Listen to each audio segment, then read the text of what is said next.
প্রিয়া, আমি চললেছি প্রিয়া, চলো এখন তোমার নিয়ে সতর্কতা মুখ। আম্মা দেখলি আমার খবর আছে। আরে দেখলে দিয়ে উগা, আর সমস্যা নাই, আমি ওগুলো বলতে ভাই সর। কিন্তু আম্মাই ঠিক আছে, তাহলে যাইতে পারো, শর্ত আছে। কি? সামনের মুখ আইলে বুঝতে ভ্যানে যাবো। শরম কর আর ক না, বুঝছি।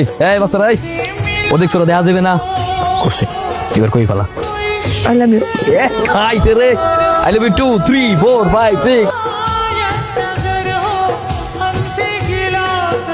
আমরা দুজন দুজনারই প্রেমের যমুনায়। আব্বা আসসালামু আলাইকুম। ওয়ালাইকুম আসসালাম। তখন আমি না করছি ওইসব অভিনয়ের ক্লাবে যাবি না? আবার কই যাবি, মাঝে মধ্যে যাই আর কি, শখ। ওই শক্তক বাদ দেন, ওই শক্তক করে পেটে ভাত আসবে না। আর আমাদের মোল্লা বংশ, এই বংশে এই সমস্ত নাচা গানা অভিনয় চলে না। এতদিন ছোট আসলে কিছু বলি নাই, এখন কিন্তু বড় হইছস। এখন আমি প্রশ্রয় দেবো না, কথা তাদের মনে থাকে। চাচা, এই বয়সটা লোকের বয়স, বুঝছেন? আপনি একটা কাজ করেন, ওরা বিয়ে দিয়ে দেন। এই শিমুল, তোর তো পেপার কিনে গিয়ে রে দেখ তোর লাগে কি নিয়ে আইছি। নতুন মুখের সন্ধান চাই। আমি আপনার সেই ঠিকানা আজকে চিঠি আর ছবি পাঠাবো। আমি যে সুন্দর, এবার আমি নায়িকা হয়েই যাবো। এত সোজা না, তোর মতো হাজার হাজার সুন্দরী ঢাকা শহরে আছে, তো বার্তা পায়। আমি তো লেকচার শুনতে আসিনি। শুন, আমি রাত্রে পরিচালকের কাছে চিঠি লিখবো আর ছবি দিব। তুই এরা গিয়ে পোস্ট অফিসে জমা দিয়ে দিবি, বুঝছিস? মন থাকবো। আসস না কেন, হাস।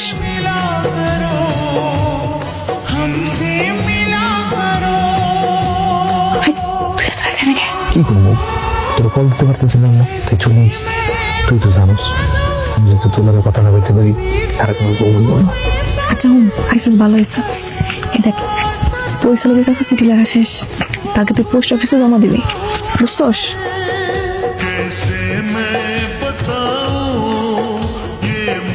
টানটানা, কি রেডি?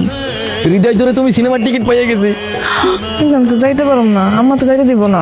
এর কোনো ঘটনা? আমি তো ওই প্ল্যানটা করে টিকিট কাটছি। তোর মা সকাল সকাল ঘুমাই যায় না, এর লেগে তো রাইতের শর্ট টিকিট কাটছি। তোর মা যখন ঘুমাই দেবো না, আমি আস্তে করে তোর সাইকেল করে যাবো, আবার সাইকেল করে তোর দিয়ে যাবো। ঘটনা ছাড়া তোমার টেরই পাইবো না। হয়, এটা ভালো বুদ্ধি। কালকে তো মনে করবি সিনেমা হলে দেখার ইচ্ছে মতো। তোমার শোন, আজকে যে সিনেমাটা, এইরে যদি তুই দেহস, তুই আমার পেনে আর বেশি করে পড়বি, আরো আমার ব্যাপারটা বুঝবি, বুঝছস? হ্যাঁ, সিনেমার গানগুলো দেখছি টিভিতে, একদম সেই বানাইছে, মারাত্মক সুন্দর। কেন রে, লাইট মারি কেনা, লাইট মা তোর কইছি কি কত শিমুলান্নু বুঝা করছে, এটা আমার মান সম্মান কিছু রাখেনি। হ্যাঁ, পেলাটা পেশ করবো। আব্বা এমনি করতেছেন দিল্লি গিয়ে, কোনো অপরাধ তো করি নেই, দুজনে ভালোবাসি, একটু সিনেমা দেখতে গেছিলাম, এটা তো কোনো অন্যায় না। সিনেমা দেখতে গেছে, মাঝারে গেছে। একটা বেগানা পুরুষ একটা বেগানা নারীর সাথে রাত বেড়াইতে বাইরে যায়, এটা কোনো সমাজ মানে? সিরাজ ভাই, আপনারা আমরা সবাই মানি, আপনি আমাদের গুরুজন।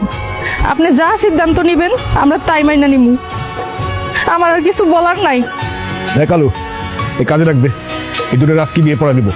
হ কাকা, এটাই ভালো হইব, তাহলে এই কাজটাই করি। জি আব্বা, আপনি কোন কন্মা, তোরে কিন্তু আমি আমার পোলার বউ করে নিয়ে এসেছি। আজ থেকে তুই এই বাড়ির এই সংসারের নিয়ম নীতি মাইনা চলবি। আগে যা করছস, তখন থেকে আর ওসব করা যাবে না। তখন থেকে নাটক সিনেমা দেখা বন্ধ, আর গান বাদ্য কখনো শুনবি না, ঠিক আছে? আব্বা আপনি কোনো চিন্তা করেন না, কোনো সমস্যা নাই, আস্তে আস্তে সব ঠিক হয়ে যাবে। আপনি খালি আমাকে মন দিয়ে দোয়া করেন, তাইলে আল্লাহ ভরসা।